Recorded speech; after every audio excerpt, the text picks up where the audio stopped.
जय हिंद, जय भारत, वंदे मातरम। मैं आपका साथी वेटरन ओम प्रकाश जाजड़ा, जैसलमेर से। साथियों, आज के मंथन में हम देखेंगे कि अभी हाल ही में 19 से 21 दिसंबर तक जयपुर में हुई अखिल भारतीय पूर्व सैनिक सेवा परिषद की मीटिंग, जो कि पूरे भारतवर्ष से लोग आए थे और 3 दिन में बहुत अच्छा मंथन हुआ।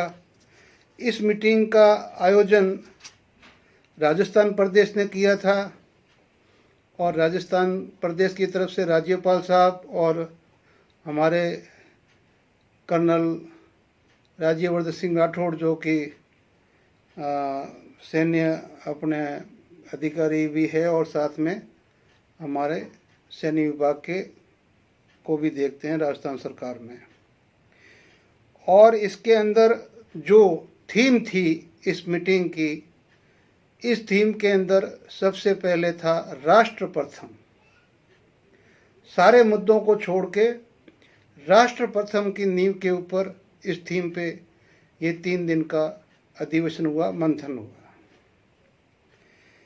इस मंथन के जो राष्ट्रीय अध्यक्ष थे, जो लेफ्टिनेंट जनरल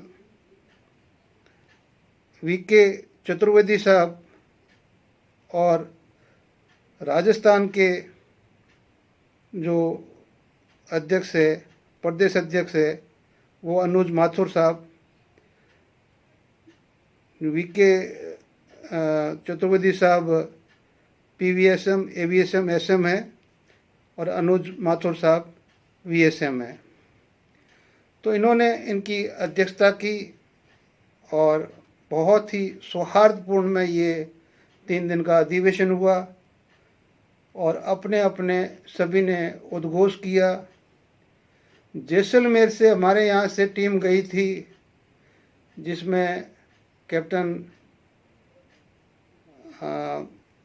अमर सिंह भाटी और पोखरण से गोपाल सिंह राठौड़, पूर्व कैप्टन। और विशेष तौर से इसमें जो हमारे लिए, जैसलमेर के लिए जो उद्घोष अमर सिंह भाटी साहब ने किया, उन्होंने एक बहुत ही पते की बात पूरे अधिवेशन में सामने रखी कि वैसे तो पश्चिमी राजस्थान की सीमा बहुत लंबी है, 635 किलोमीटर है, लेकिन जो सीमांत जिला जैसलमेर है वो बिल्कुल 3 तरह से पाकिस्तान से घिरा हुआ है और वहाँ पर जो सीमा की जमीन है उसके ऊपर असामाजिक तत्वों का कब्जा होता जा रहा है। तो वहाँ पर उन्होंने एक अपनी मांग रखी कि भाई जितने भी हमारे तीनों सेनाओं के सशस्त्र बलों के, एयरफोर्स, नेवी, आर्मी और उसके साथ में हमारे अर्धसैनिक बल भी हो, चाहे उनको वहाँ पे उस ज़मीन में अलॉटमेंट करके और एक सेकंड लाइन, डिफेंस लाइन तैयार करनी चाहिए भारत सरकार को।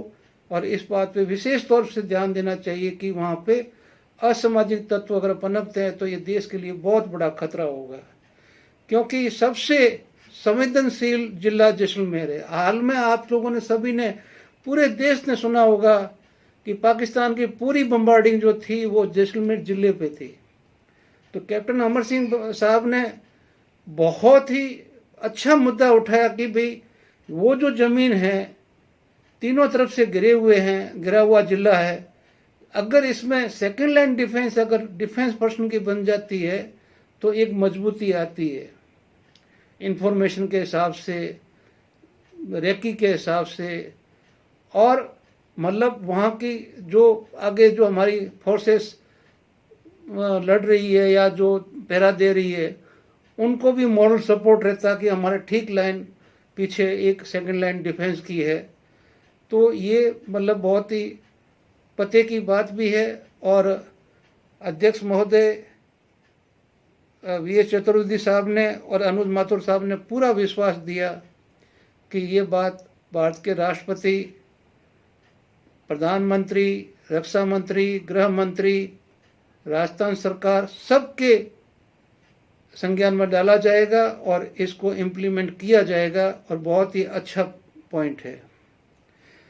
इसके आगे हम आते हैं इस मंथन में कि कई झूठी अफवाहें चल रही है कि भैया आपका जो पैसा है वो 10 साल और 8 महीने में ख़त्म हो जाएगा, कट जाएगा और आप जो भारत सरकार से ऋण मुक्त हो जाओगे। तो ऐसा कुछ हुआ नहीं है और नहीं होने वाला है, क्योंकि जो केस निकला है उस केस में केंद्र सरकार ने अभी तक वापस कोई जवाब दिया नहीं है कोर्ट को, और कोर्ट ने अगर पूछा भी है तो हमें उम्मीद भी नहीं है, क्योंकि अभी जो हालात देश की हम भी देख रहे हैं कि जिस तरह से देश अभी जिस दौर से गुजर रहा है कि बाहरी शक्तियां जिस तरह से मतलब देश पे प्रेशर डाल रही है, उस हिसाब से नहीं लगता कि ये चीज़ें हो पाएगी।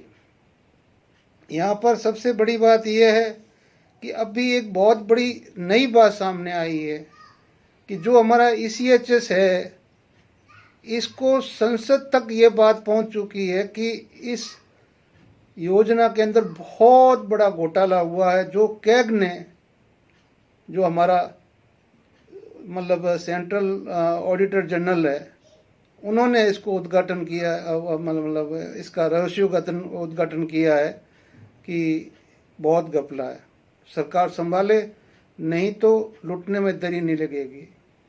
5-4 हज़ार में लोगों से कार्ड लेना और उसमें लाखों रुपए का खर्चा दिखा के, पेशेंट दिखा के और उसको हजम कर जाना, इस तरह के सब है।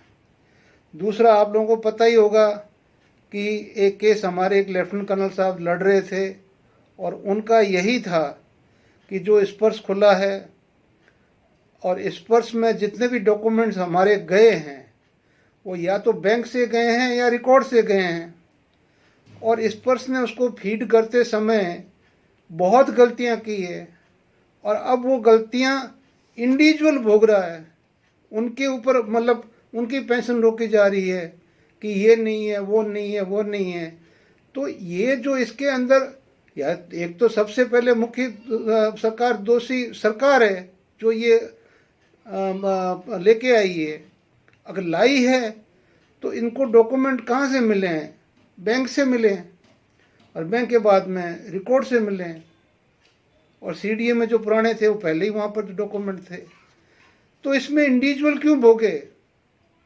तो इसके लिए मतलब ऑडिटर जनरल ने स्वीकार किया है कि अगले वित्त वर्ष से स्पर्श का भी ऑडिट है जो सेंट्रल की एजेंसी के द्वारा की जाएगा। ये बहुत बड़ी जीत है हमारे लिए, और जब ये किया जाएगा तो बहुत कुछ भार अब स्पर्श को खुद को उठाना पड़ेगा, क्योंकि इसमें इंडिविजुअल की गलती नहीं होती है।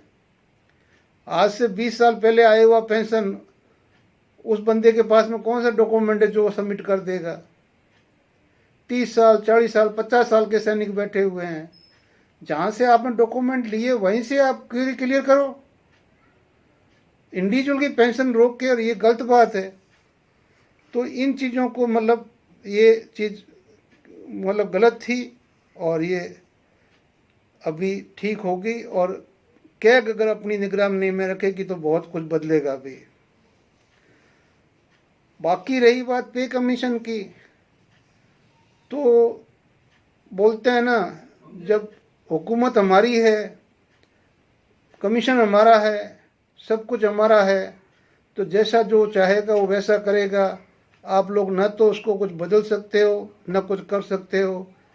अभी इस अधिवेशन में भी एक ही बात निकल के आई, जो मिल रहा है वो ठीक है, जो मिलेगा वो ठीक है।